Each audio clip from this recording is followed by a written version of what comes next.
Oke, assalamualaikum warahmatullahi wabarakatuh. Balik lagi bersama Dabur. Kita kembali lagi ke channel Ngobor. Apa itu Ngobor, Go? Ngobrol bareng Dabur. Anjay, mengerikan sekali. Di sini Mapala banget anjing. Mapala banget anjir. Oke, Go. Anyong. Anyong. Oke, di sini gue bersama saudara gue yang bernama Jigo.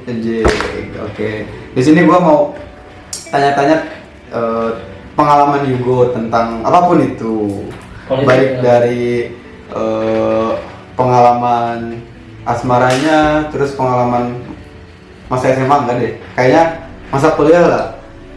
Masa kuliahnya itu tentang apa aja ya, kenakalannya, terus hal yang menyenangkannya gitu. Tapi kalau ngomongin masa SMA atau kuliah, ngomongin nakal, gue tuh nggak nakal, Cok. Gitu. Gue SMA itu nggak masuk, itu karena ada kegiatan doang. Terus Dan gue nggak pernah bolos SMK. nakalnya apa gitu? Nggak nakal sama sekali, sumpah. Beneran? Seriusan? Nggak ada gitu nakalnya kayak temen gua yang barusan abis di videoin kayak pemabuk atau gimana gitu. SMA gue nggak mabok. Enggak. Kayak gue SMP ngerokok selama 3 tahun. Masuk SMA gue berhenti ngerokok 3 tahun. Setelah SMA baru gitu. kuliah. Jadi nggak ada bandel-bandelnya kalau gue tuh. Nggak Sumpah sudah. ini gue good boy sejati. Anjing, berarti perbucinan lu tuh udah mulai dari sejak dini gitu? Bukan bucin, Apa? masalahnya gue tuh jadi ketika SMP nih. SMP, Berarti gini aja, berarti lu nakalnya tuh ke arah apa ya? Bukan gue nakalnya malah SD sama SMP. itu ngapain aja nakalnya, Cok? Gue SD sama SMP tawuran. Yang pasti udah. ngeri banget dong. Iya. Sama sih, gua juga pernah kayak gitu SMP. Iya, nah SMA masuk ke SMK itu gue jadi good boy. Tapi tetap si pamor nggak bakal hilang sih. Terus ya gue mau ngegali tentang apa ya, semasa kuliah sih sebenarnya. Oke, masa kuliah. Masa kuliah pas di mana? Ya masa kuliah ya di Pontianak lah. Kalau di Bandung kan cuma baru setahun ya. Setahunan. Gue cuma setahun doang kuliah di Bandung. Kuliah di Bandung selebihnya kan kerja gitu kan. Iya. Nah gue mau di Pontianak aja gitu. Karena kan di Bandung ya mungkin ruang lingkup lu kan gak terlalu begitu apa gitu kan. Cuman ada satu doang gitu, cuman di teater kan ruang lingkup. Tapi kalau misalkan di Pontianak kan berbagai macam lingkungan mungkin ya. Iya. Ya kayak lu kan kenal juga, kayak katanya kenal sama anak-anak Mapala di sana, terus kenal sama anak-anak UKM di sana gitu kan. Di sini cuman yang lu kenal cuman sebagian gitu. Ya, pokoknya yang sering nongkrong di warung aja. Di warung kayak gitu intinya. Nah, kalau gue apa ya? Zaman kuliah, gue tuh nggak nakal. Terus? Pertama, zaman kuliah itu gue cuma 2 kali pacaran. Anjir. Iya, pertama kali terhitung ketika gue kan pas dari kelas 3 SMK. Itu gue pacaran sama cewek gue sampai gue semester berapa gitu. Nah, abis itu putus. Terus jomblo, ya kan? Anjir pakai jatuh segala kan? Seru banget kayaknya. Seru banget. Ada yang ganggu. Iya, ada yang ganggu, kayaknya ada yang nempelin gitu Gue merasa kayak ada gangguan-gangguan. Iya, sama gue juga ini. Di sebelah gue sebenarnya agak ada hawa-hawa panas sih. Sebenarnya itu. Nah, jadi gue tuh pacaran cuma 2 kali. Enggak sih, kalau zaman kuliah hitungannya sekali ya. Karena kan kalau pas dari SMK hitungannya dari SMK ya. Ya gue cuma kuliah itu pacaran cuma sekali. Terus gue nggak bandel juga. Terus ngapain gitu? Pacaran? Gue mabok enggak, zaman di Pontianak enggak, gue nggak mabok. Gue nggak mabok, gue nggak minum minuman. Cuman gue bergaul dengan mantan Pemabuk, peminum, pengobat. Nah, karena di sanggar teater gue itu dia mengumpuli orang-orang yang maksudnya yang mantan begituan tuh.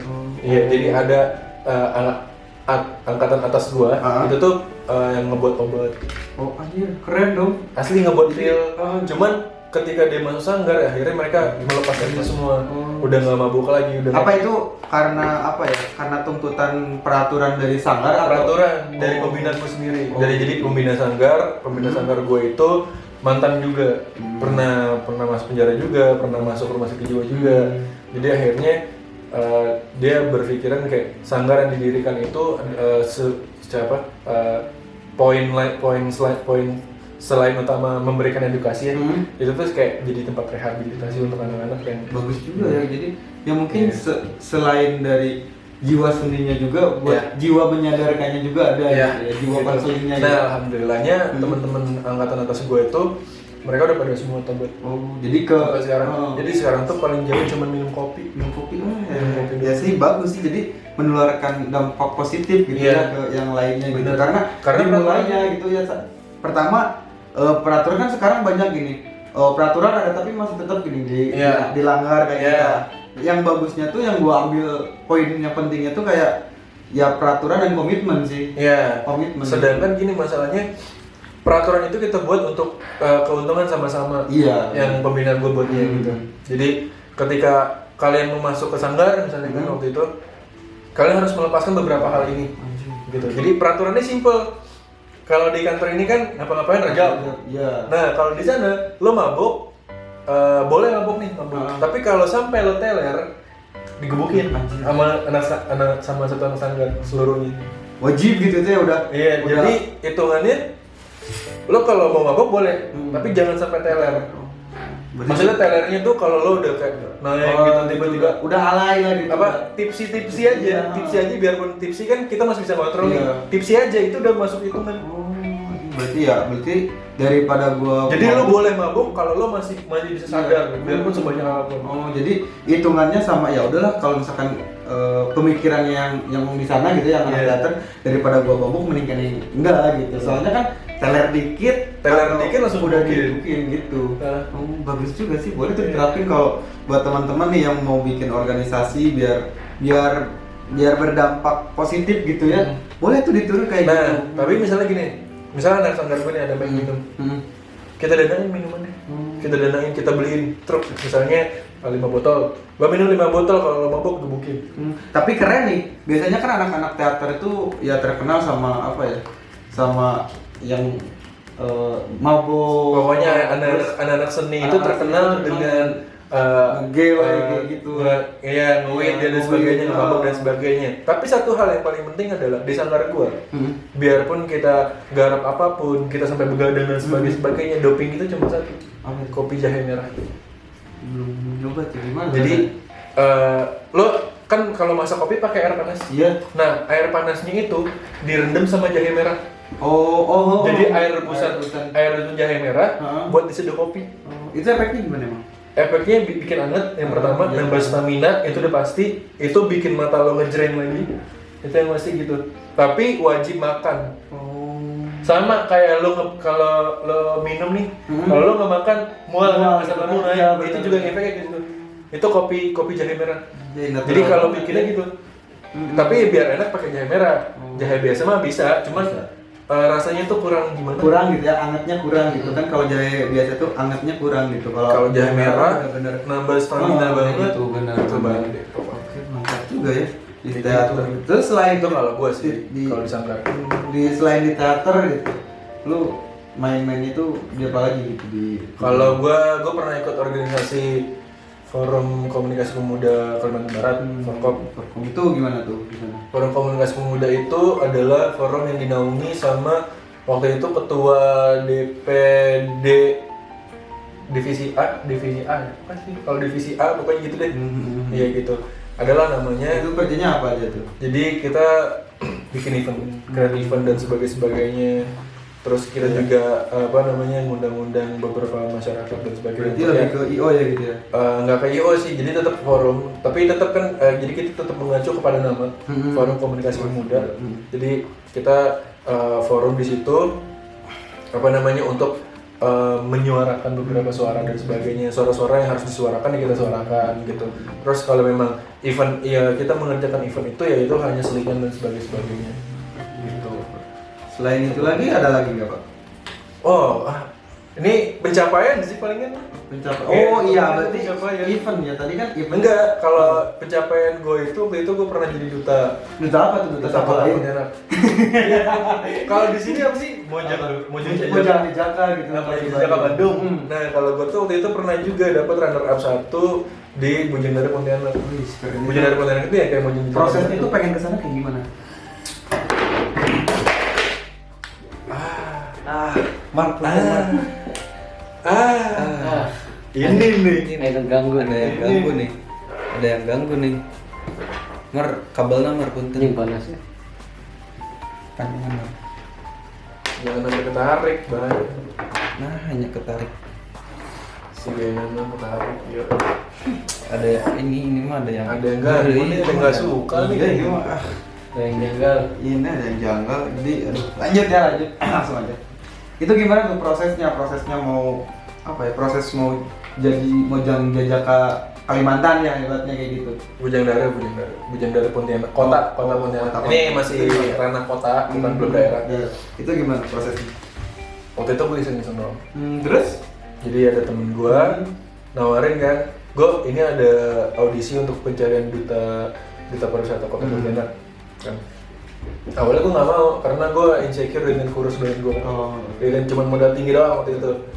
Awalnya gue nggak mau, akhirnya ya udah gue coba deh. Terus gue bayar juga itu pakai duit sendiri.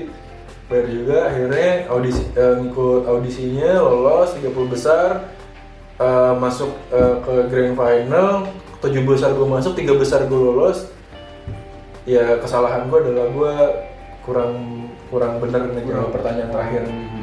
Gitu. Itu kayak di tes wawancara lagi gitu. Tes wawancara, tes pengetahuan, terus tes public speaking juga. Gitu. Gue sebenarnya di Pontianak gue nggak bandel. Jadi kalau nanya gue bandel apa di Pontianak gue nggak bandel. Berarti karena ada orang tua gue di sini. ya benar sih. Gitu. Benar berarti. Makanya gue pindah ke Bandung untuk nyoba bandel. Nyoba bandel. Jadi gue itu termasuk orang yang baru-baru bandel. Gue baru-baru mabok. Gue mabok pertama kali gue mabok adalah di Bandung. Asli serius. Berarti selama di Pontianak lu nggak pernah gue nyentuh yang namanya alkohol. Jadi waktu di Pontianak biarpun ada, di mana kan ada arak, kita mana putih, ada amer juga, ada anggur-anggur gitu dan sebagainya. Tapi gue nggak pernah. banget nih. Nggak pernah ngelakuin. Gue paling jauh cuma di Pontianak itu gue merokok Doang gitu.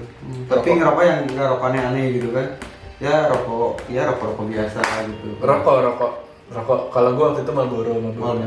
Masih zaman kayak. Ya nakalnya standar gitu ya. Enggak nakal malah hitungannya, cuma ngerokok doang, dari nakal ya. Emang rokok sih hitungannya nggak nakal sih, soalnya semua orang tuh. Tapi biarpun ya, nyokap gue dari SMP udah ngebolehin gue ngerokok. Tapi karena gue SMP tinggal di Jakarta kan, itu sama nyokap angkat belum bolehin gue ngerokok. Jadi gue ngerokok masih ngumpet. Makanya itu gue bilang SMP gue nakal. Nah ketika SMA gue udah dibolehin ngerokok di rumah, tapi gue nggak ngerokok. Gimana tuh? Tapi enak loh. Karena gue mikir gini, waktu SMK gue belum bisa dapetin diri sendiri. Kan waktu zaman SMP gue mikirnya kenapa gue SMP ngerokok, SMA nggak ngerokok gitu kan.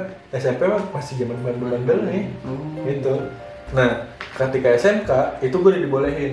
Kenapa gue dibolehin? Karena nyokap gue juga mantan ngerokok. Mantan. Nyokap gue udah ngomong, Bang, Bunda dulu tuh pernah begini. Iya. Itu jadi maksud gue sangat proud sama nyokap gue sendiri karena nyokap gue udah mau terbuka itu sama anaknya dibanding konsep nyokap gue tuh gini. Kalau kita makin dilarang, anak tuh makin pengen penasaran nyoba kayak ya kan? gitu. Mendingan kita ngasih tahu nih, udah pokoknya kamu boleh seperti ini, tapi batasannya ini. Iya. Nah nyokap gue bilang, lo boleh ngerokok, lo boleh minum, asal lo jangan sentuh narkoba. Iya benar. Terus bahkan nge-weed pun itu nge-weed kalau hitungan gue belum bukan masuk narkoba ya. Iya. Kalau nge-weed ya. Jadi gue selama di Bandung, hal yang paling jauh gue sentuh adalah nge-weed. Kenapa itu? Nge-weed itu yang paling jauh gue sentuh. Gue nggak pernah nyobain sinte, badan sebagai macam nggak pernah. Lagi sabu kayak gitu ya? Nggak. Itu nggak masuk. Nggak mau. Anjir gue udah kurus, mau kurus lagi gue. Pokoknya gitu. Jadi intinya gue mabuk di Bandung pertama kali. Gitu. Terus gue nge-weed pertama kali di Bandung. Nah, itu sama abang tingkat lu di Satria Pela. Iya. Ya kan? Jangan disebut juga bangsat. Oh iya. Sensor. Ntar daburin kan itu ya, yang edit ya. Iya pokoknya. Nah, terus kan itu kan tadi gua nanya di Kalimantan kan, di Pontianak kan. Nah sekarang lu perbedaan apa ya? Ya yang rokok. Lasuan gitu. Oke. Thank menco. Ya siap. Nah itu kan gua nanya tadi di Kalimantan gitu. Terus gua pengen nanya perbedaannya di Pontianak sama di Bandung itu apa sih yang buat lu bikin beda banget gitu? Dari segi pergaulan, dari teman-teman lingkungan gitu, apa sih gitu perbedaannya? Mungkin pertama kan gini, mungkin bahasa mempengaruhi ya. Iya, Bahasa mempengaruhi. Yang gue yakinin satu persamaan ya di anak-anak tongkrongan. Maksud gue biarpun nggak semua anak tongkrongan, tapi mayoritas yang gue temuin, biarpun di lingkungan gue yang saat ini nggak seperti itu. Iya.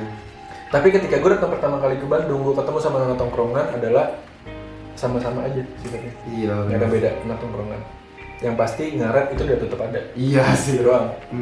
Nah, cuman bahasanya beda gitu. Kalau di Pontianak lo ngomong kasar ketahuan banget karena nadanya emang kasar juga. Ya kan? Iya. Gue pertama kali datang ke Bandung diajarin kayak punten gitu kan. Terus temen gue ngomong, lo kalau mau lebih halus lagi bahasa punten nih, lo ngomong gini, punten kehet. Gue yang pertama kali denger, ya kan? Gue yang pertama kali denger, oh dia halus bahasanya, ngomongnya halus ya kan? Tapi gue yang nggak yakin, karena gue tahu di anak tongkrongan kalau udah ngasih sesuatu nggak bakal bener. Ya kan, maksudnya nggak bakal bener kayak ngerjain lah dan sebagainya, bukan yang apa-apa gitu kan. Jadi ujungnya gue nggak berani pakai itu. Terus kata kalimat kedua yang diajarin sama temen gue ketika gue nyampe di Bandung, kalau ada cewek cantik, lo ngomong gini, teteh siga hancur bareng. Katanya tuh teteh tuh cantik banget. Itu katanya tuh kata lain dari gelis pisan. Sih, tapi emang gue juga kalau misalkan main nih ke daerah Jawa sama digituin gitu. Ya emang tradisi di Indonesia kayak gitu mungkin ya. Kan nggak tahu gimana sih yang gua tahu gitu ketika gua main ke daerah orang gitu, pengen tahu ini kalau ngomong ini gimana, malah dipleset-plesetin gitu. Kayak gitu. Nah itu yang apa maksud gue, itu adalah saat itu mungkin gue merasa kayak ini orang bohong. Iya sih benar. Tapi kayak naluri ya, kita kayak punya naluri. Iya sih benar sih. Ini orang pasti bohong nih, gue nggak mau gunain ya. Tapi kalau misalkan buat lucu-lucuan ketika nongkrong buat lucu-lucuan, akhirnya saat ini jadi cerita kan? Iya benar itu. Maksud gue satu hal yang bisa gue ambil adalah ketika saat ini kita merasa susah nih, kita merasa terdistorsi, kita merasa distract, misalnya merasa kayak saat ini itu berat banget gitu kan. Tapi jalanin aja, karena yakinlah di tahun-tahun kemudian berikutnya itu akan menjadi cerita. Iya benar. Itu akan menjadi cerita. Benar. Gitu. Jadi nggak apapun itu kejadiannya, gitu, apapun itu mau itu seneng, mau itu jelek, mau lo dimalu-maluin saat ini, gitu kan. Iya. Enjoy aja gitu, nggak usah karena takut, gitu. Di kemudian hari itu bakal jadi cerita yang menarik gitu. Terus cerita pengalaman juga gitu. Gue jadi bisa gue di Bandung kayak gini. Pas main ke daerah orang lain kayak gini. Terus ketika gue main ke daerah orang juga nggak mudah terbohongin dong sama orang lain gitu, karena gue juga masuk ke lingkungan orang lain gitu digituin gitu ya. Cuman kita menghargain aja gitu kayak gitu. Kayak misalnya kayak waktu itu gue dikasih tau misalnya kayak punten kehet, ya gue mah iya aja gitu. Gue menganggap itu adalah sebuah bercandaan. Iya. Karena gue tahu ketika waktu itu ada orang yang baru di Pontianak, terus gue juga ngisengin juga kan kayak Pukima, akhirnya ya gue menerima mungkin karena itu juga kali. Iya. Nggak pagi santuy. Tapi akhirnya saking gue keselnya gitu kan. Orang Bandung kan nggak tahu ya yang artinya Pukima itu apa. Ya kan. Akhirnya gue ngetes. Dia kan ada teman gue dari Bandung nanya, dari Tasik nanya kan. Gue bahasa Pontianaknya cantik tuh apa? Gue bilang Pukima.